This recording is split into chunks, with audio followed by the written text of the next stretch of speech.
Ziggity zig, back with more Tales from the Ladder! And yes, I realize it has been quite a long time, but I'm Zerg, they have a Zerg killer. Oh no! So this is a game with Bomdagor that sent me, where Bomdagor and his ally TapetalKarma are going up against ZergKiller, who is a protoss, and AlexC. So it's a PP versus Z or ZZ, however you want to say it. But this is a game that was submitted to me a little bit of a while ago. And which map are we on? Oh, this is this interface that I can't show the map title, so I don't remember what this one is. All I know is this is one where you can get a really easy expand, but then you just need to block off your cool pincer wall here. But if anyone's then you just have to beware the drops. And I think this one was titled "Here Comes the Boom" or something like that, or "Drops Incoming." I forget how Bomdagor actually described it. I'm going to turn on the production tab just for now, even though you can't actually get much out of this. Control N doesn't do anything, Control A doesn't do anything, so this is basically just you have this one up over here. How good are you at killing Zerg? That's kind of amusing. So, TapetalKarma getting an Overlord on the way out, and Bomdagor doing exactly the same, and we're up here. Okay, so ZergKiller and AlexC's. I do enjoy that. So there's IDGI, and what does Bomdagor have around his? Oh, there's no guilds or clan tags over there, and neither is a clan tag for ZergKiller or AlexC, but just the different decals that you see all over the place. So we do have a spawning pool for TapetalKarma immediately, and that is already at what kind of supply level we have? Somewhere around 14 or so. So that is kind of expected. Meantime, what the protoss seem to be doing is actually pretty standard gateway openings. No, there is a forge going on over here for AlexC. I don't see a scouting probe, so is this just going to be a forge fast expand? Nope, there's the gateway, so it's a forge first for no reason. I don't quite see what's going on there. Now finally getting a little bit of gas there for AlexC. Down here we do have some gas on the way already for ZergKiller, but Bomdagor not getting any gas whatsoever just yet. The pool's on its way. Both players, actually, Bomdagor choosing to go for the fastest expand of anyone thus far, where I think probably TapetalKarma worked on a little bit of perhaps are we going to see? I'm going to get rid of this production tab, it's just completely useless to me, but units, no. EPM, the averages, ooh, so these two guys are really just not paying too close attention at all, or a whole 9, so who did these guys find in their wake? I can't even describe what's going on. So the Zerg team is obviously winning the EPM battle at the moment. I think we can get units lost is something, resources possibly something a little bit more pertinent, army, that's APM, the active forces. We'll stick with the active forces, because that actually tells you a little bit, where we do see that the forces are now heading upwards insofar as the units from the Zerg duo. I think I'm just going to call it the Zerg and the Protoss and just pretend that they're both in both. There's Cybernetics Corps finally going down just over there, where meantime Cybernetics Corps has already started, so we've got one unit just over there. It is a pretty sad Protoss unit. I mean, there's nothing going on over here in the Zerg side of things, mostly because they are working on macro, as you can see, doing the pretty early expand, where if you are going to win, you need to be one base higher than your opponent. So that is effectively what is happening just there. Oh, it doesn't apparently do anything. R resources, maybe A active forces. I like the A active forces. That seems pretty cool. A little bit more money down here for... Oh, I see. That's actually what that is referring to. So there we go. It's the amount of money is getting a little bit higher, but I think we'll probably see at least one Roach Warren soon. I have to expect that, but no, both are pretty much just going to be working on speed and lair at the same time. So no Roach Warren just yet. There's going to be a Twilight Council over here by ZergKiller, and another gateway, odd cannon. So that is just Bomdagor questioning things, because over on the heroic side there is, yeah, just sort of cannons out over on that side, and at the same time there's the Twilight Council. Aha, there we go. So they are noticing things just at the right time. There's a couple of help, yikes, spine crawlers, not sunken colonies. How am I still in Brood War mode after all of this time? I can't even imagine it. Getting a fair amount of... still not getting anything off the second gas in the main base is TapetalKarma, but Bomdagor is certainly taking advantage of all the gas in his main. Probably going to start getting gas out of the natural very soon.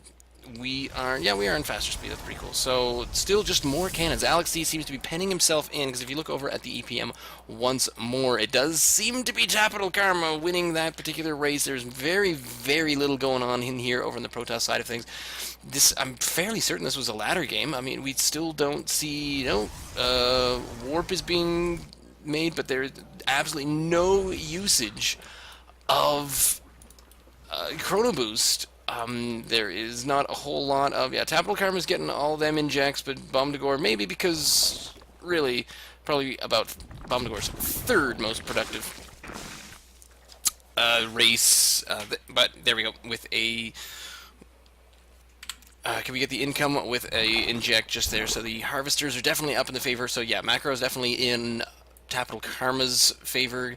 Can you get vision there? So these guys are just very, very worried about something that is really not all that worrisome, and the two of them are just getting all this EPM. They're worried. They've got quite a lot of frontline defenses. There's not a whole lot going on. Cannon over that side. So he says, what is this? Oh, it's a cannon. That's handy information. Thanks, Napoleon. Doesn't appear to be anything going on out of the Twilight Council. No, so maybe it's a Dark Shrine? A very slow Dark Shrine? Got enough for a Dark Shrine, but now also supply blocked once more. So, still, this is it for units. 2 units for AlexC and 8 units just total. Total is what we're looking at right now. 8 units total for ZergKiller. Right, that was the one we were going to do. So if you ask, the ZergKiller might not be the best ZergKiller, but here we go. TapetalKarma is going to take a 3rd base now, which is a very deft maneuver. They have looked around to see what is going on. There is a Mutalisk on its, or actually a number of Mutalisks on their way out, but here comes a Nidus Worm by Bomdagor. Nidus Worm is always a good time, especially just to give the noise of the freak outs.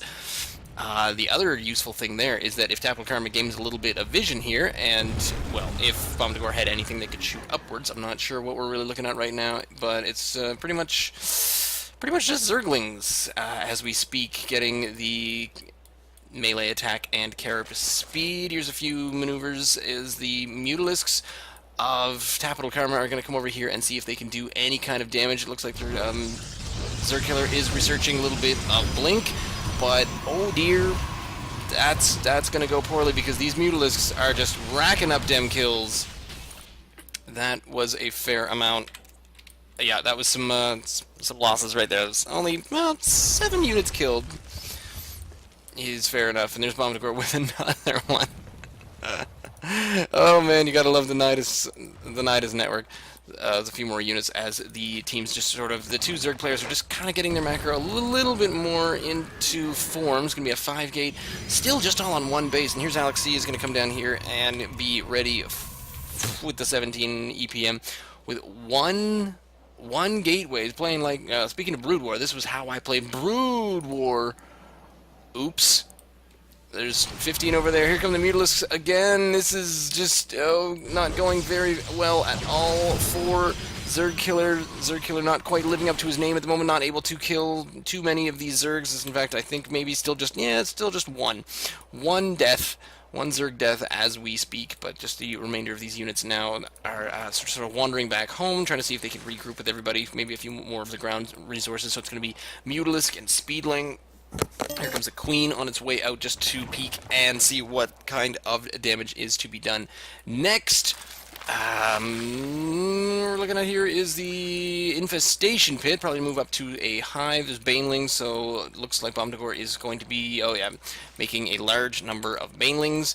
And then upon that, actually, finally seems like AlexC is kind of getting in the game, but at the same token, no. Mothership Core, 15 probes in that one gas over there. I really hope this is this a bronze 2v2? I gotta check with Bomdagor about this. And, he's gonna try, ZergKiller's gonna try to expand. Here comes the big expand. Expanding behind all of this. There's no production going on at the moment. This EPM is just a hoot and a holler. Here comes, TapetalKarma. He's gonna move his way out and come across the field and start taking out a number of these pylons, I would have to assume.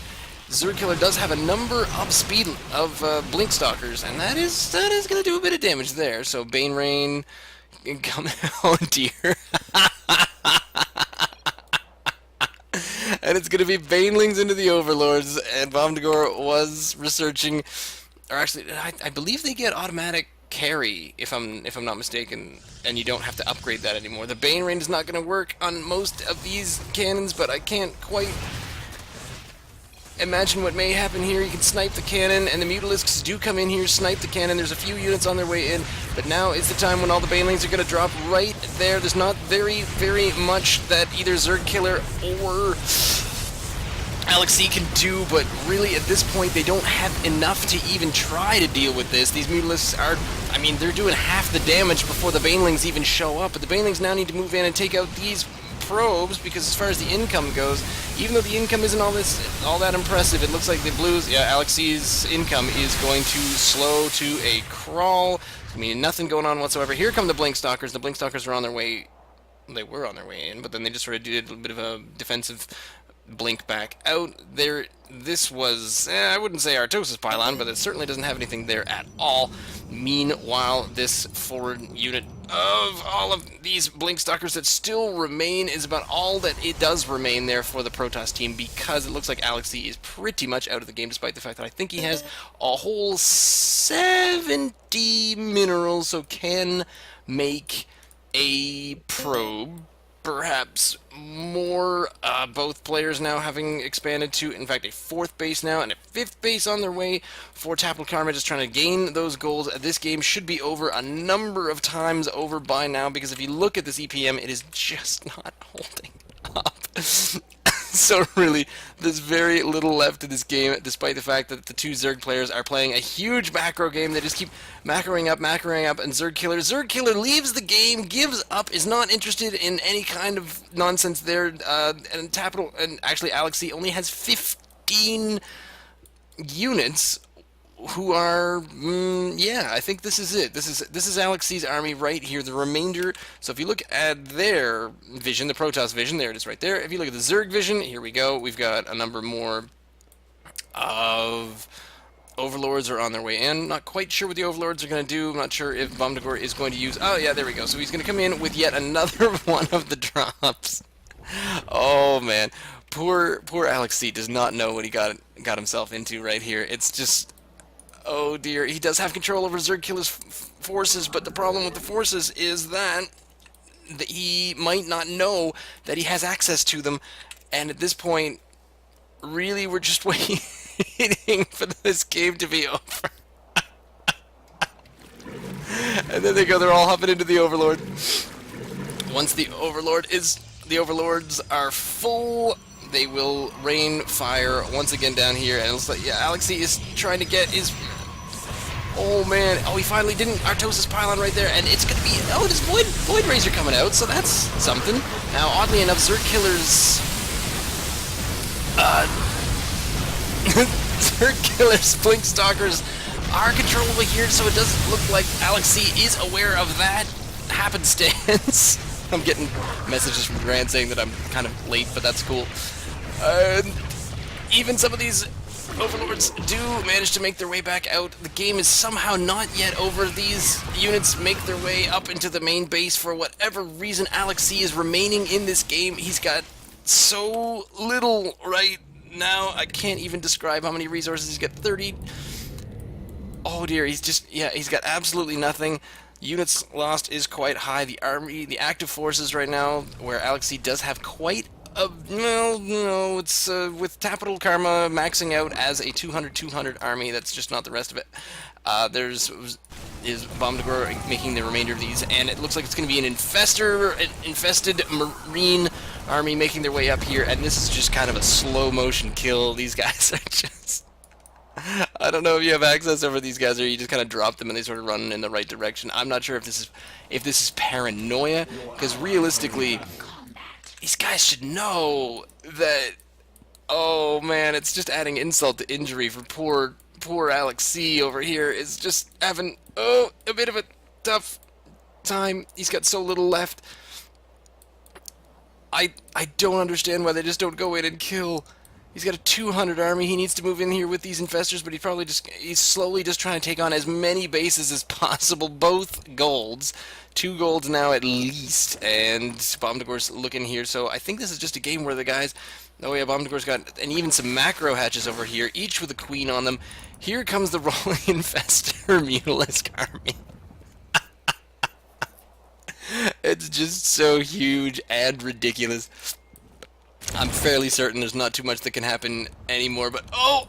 Now he's gonna go for the full-on sneaky deek, but I think AlexC will be able to see this, so it depends on which direction he's gonna go. He won't be able to see it if he goes south, so if he heads to the southern base, that will do it, but these... Oh, he does manage to take that out, but yep, he is gonna get spotted a little bit by these cannons. Does get one killed, does get a little bit shot at, but this number of infested Marines will certainly take care of these detectors. They do move in their way around the ridiculous squad of infestors. All the energy on all of these guys is just enormous. Meantime, the Zerglings, I think... So Bomdagor and to polish off ZergKiller's original base. The infestors are still in here. The infested Terrans are being attacked by this one lone Void Ray from this not quite Artosis pylon set of buildings over in this direction, but this is just an enormous amount of carnage for what needs to actually happen. With the average of 18 and 16 respectively for the 2 Protoss teams, it just does not seem like there is much left to be done here. This was just gory. This was just a gore fest. As always, send me in any kind of replays you like. Send me an email, ziggityzig@gmail.com. You can follow me on Twitter at ziggityzig. Send me something funny, something good, send me something completely lopsided like this. Oh my god, 217 average APM. But, yeah. Stay tuned.